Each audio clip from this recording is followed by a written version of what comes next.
नमस्कार, श्री स्वामी समर्थ। माझ्या या नवीन व्हिडिओमध्ये पुन्हा तुमचे मनापासून स्वागत आहे। आज आपण बघणार आहेत अविद्वा नवमी 2025। तर पितृपंधरवाडा सुरू आहे। पितृपक्षातील काही तिथींना खास महत्त्व देण्यात आले आहे। यातच अविद्वा नवमीला देखील महत्त्व आहे। जाणून घेऊया अविद्वा नवमी कधी आहे, त्याचे महत्त्व आणि या दिवशी कोणाची श्राद्धविधी करतात।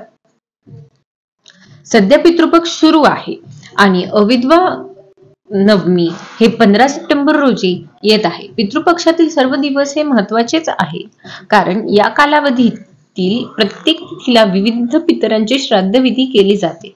भाद्रपद महिन्यातील कृष्ण पक्ष हा पितरांना समर्पित पंधरवाडा आहे। या संपूर्ण पितृपंधरवाड्यामध्ये तिथीनुसार पितरांचे श्राद्ध व पिंडदान, तर्पण वगैरे केले जातात। पितृपंधरवाड्याच्या 9व्या दिवशी अविद्वा नवमी साजरी केली जाते। या दिवसाला नवमी श्राद्ध असेही म्हणतात। या वर्षी मातृ नवमी कधी आहे, अविद्वा नवमीचे महत्त्व आणि या दिवशी कोणाचे श्राद्ध केले जाते हे जाणून घेऊया। तर भाद्रपद कृष्ण पक्ष नवमी ही 15 सप्टेंबर रोजी याची तिथी आहे। अविद्वा नवमीला कोणाचे श्राद्ध करतात? मुख्यतः हे श्राद्ध सून तिच्या मृत सासूसाठी करते। याला सौभाग्यवती श्राद्ध असेही म्हणतात। गरुड पुराणानुसार श्राद्ध पंधरवाड्यातील सर्वात महत्त्वाचा दिवस म्हणजे नवमी तिथी। याला अविद्वा नवमी, मातृनवमी असे म्हणतात।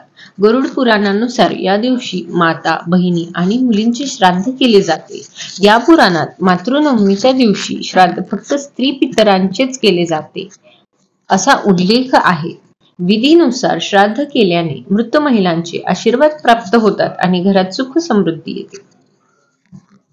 अविद्वा नवमीची श्राद्ध विधी काय आहे?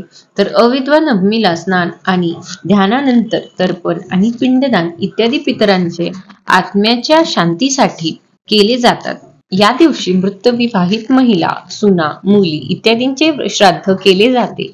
घराच्या मुख्य अंगणात दक्षिण दिशेला हिरव्या रंगाचे कापड पसरवावे। पूर्वजांचे फोटो ठेवा। फोटो समोर फुले अर्पण करा। तिळाच्या तेलाचा दिवा आणि सुगंधी धूप लावा। आता स्वच्छ पाण्यात तीळ आणि खडीसाखर मिसळा। हे पाणी तळहातात घ्या आणि अंगठ्याच्या बाजूने स्त्री पितरांचे ध्यान करून अर्पण करा। आता तूप, खीर, पुरी आणि गुळ वगैरे अर्पण करा। पूजेच्या वेळी जाणून बुजून किंवा न कळत झालेल्या चुकांबद्दल क्षमा मागावी। या दिवशी विवाहित महिलांना अन्नदान करण्याची परंपरा आहे। जेवण झाल्यानंतर सर्व विवाहित महिलांना सौभाग्याच्या वस्तू दान करा आणि दक्षिणा देऊन आशीर्वाद घ्या। पितृपक्षातील नवमी तिथीला विशेष महत्त्व दिले आहे की यालाच आपण नवमी तिथी किंवा अविद्वा नवमीला मोठे महत्त्व आहे। यंदा सोमवारी 15 सप्टेंबर 2025 नवमी श्राद्ध अर्थात अविद्वा नवमी श्राद्ध केले जाणार आहे। मातृनवमी ही भाद्रपद महिन्याच्या कृष्ण पक्षातील 9व्या तिथीला येते।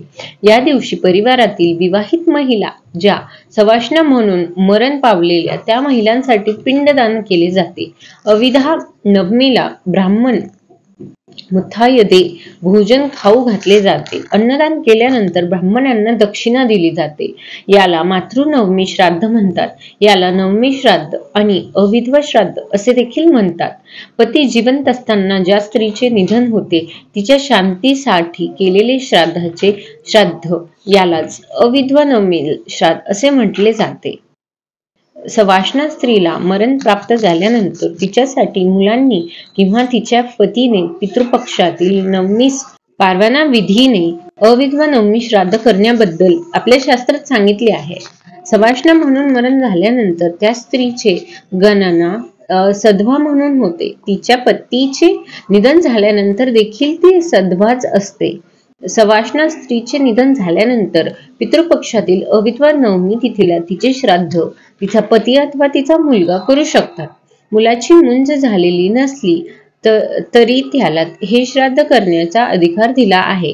पतीच्या निधनानंतर मुलं हे श्राद्ध करू शकतात, तर मुलाच्या निधनानंतर त्याच्या मुलाला आपल्या आजीचे श्राद्ध केले नाही तरी चालते। या दिवशी मृत व्यक्तीचा आवडता किंवा घरातील परंपरेनुसार स्वयंपाक करून सवाष्ण जेवू घातली जाते।